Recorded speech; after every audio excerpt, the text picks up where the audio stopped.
Hello, precious hearts. Thank you for joining me for virtual journal therapy.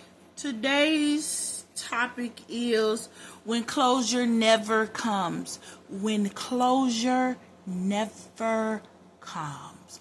Take a listen. One of the hardest lessons healing teaches you is that sometimes the story ends without an explanation. No apology, no reason, no goodbye, just silence. And the ache of everything you didn't get to say. For a long time, I thought healing required closure. I believed that peace was something someone else had to hand me. And I'm sorry, a conversation, a chance to make sense of what went wrong. But life doesn't always offer that. Some chapters close quickly. Some doors shut without warning, and if you keep waiting for closure to come from another person, you'll stay bound to a moment that's already over. Real closure doesn't come from their understanding. It comes from your acceptance. There was a season when I prayed for answers that never came. I replayed conversations in my mind, trying to find the missing piece that would make it all make sense. I wanted to know why it ended that way, why they walked away, why my heart had to break to grow. But God began to teach me that sometimes the reason is His protection, not punishment. Sometimes silence is an answer. It just doesn't sound like what we expected. Closure isn't always a conversation. Sometimes it's a conviction in your spirit that says you don't need to go back there anymore.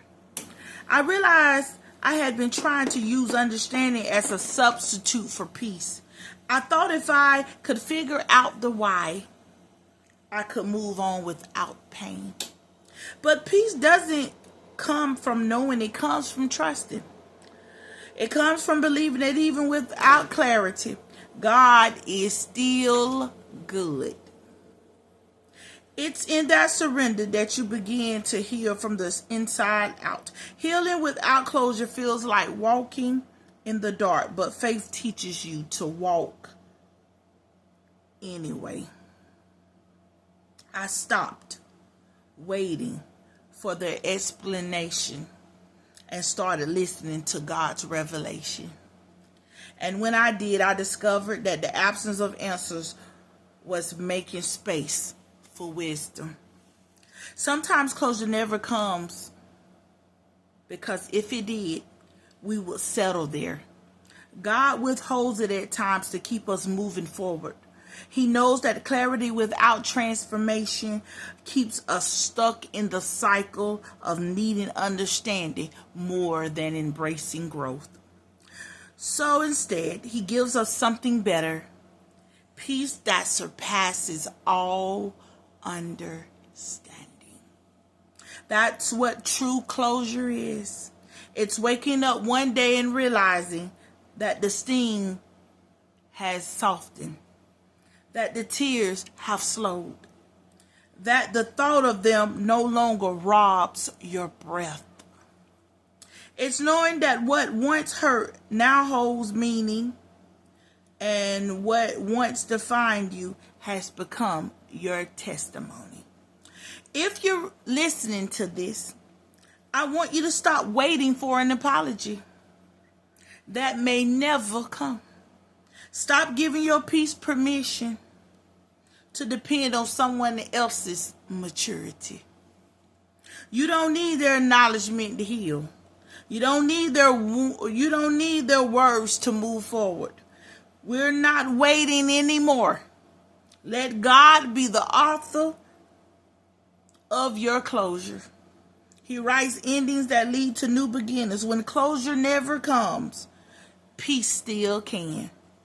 Not because everything is explained, but because you decided to stop living in the waiting and started living in your healing. Nobody can continue to hold you hostage if you refuse to allow them to.